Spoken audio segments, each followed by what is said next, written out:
very tactically, I'll explain in our interviews where I come in. So specifically for me, in my round, what I look for, I will say, and then more generally as a company, what we look for. But in my round, I'm predominantly listening to what they are saying. Predominantly, I'm answering their questions rather than questioning them, judging. In general, we try to keep the interview process in that way because it's a two-way interview. We want to make sure they have all the information, we have all the information, because we want to be successful jointly. Either party does not really benefit from making claims that are not true, because sooner or later those surface, right? So at least when I have the conversation, I look for broadly these four things. I look for how interested they are in us, and that is demonstrated in different ways. What is their level of ambition? What are they really trying to achieve? And this step of Rocket Team in their career, what does that really mean? Also look for culture fit in variety of ways.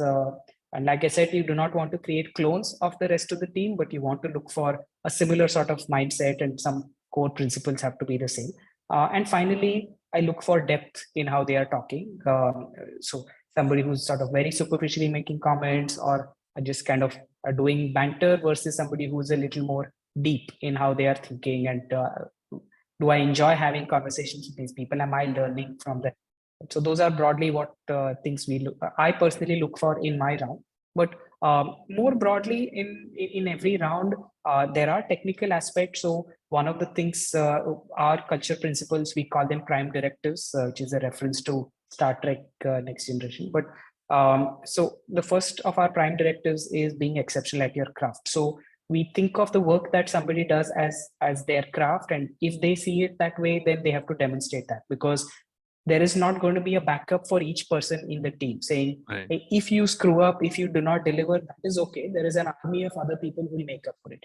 So most people are a single owner of whatever it is that they are doing. And so if they're not good at their work, then they should not be here. That is not the sort of person the rest of the team wants to work with, right? So that is something that we look for. Then there are other sort of not technical, but more sort of interpersonal, and sort of how they operate, their meticulousness, and various other things we look for. But as much as possible, we try to make the interview less of judging somebody's knowledge, judging somebody's on the fly knee-jerk responses to something, and instead make it more about how do they work on a regular basis. So we give people time to, for example, for the sales interview, we give people half an hour to 45 minutes to capture all of the points that they might have discussed with somebody, put it into a document that they could then share with the rest of the team in the process.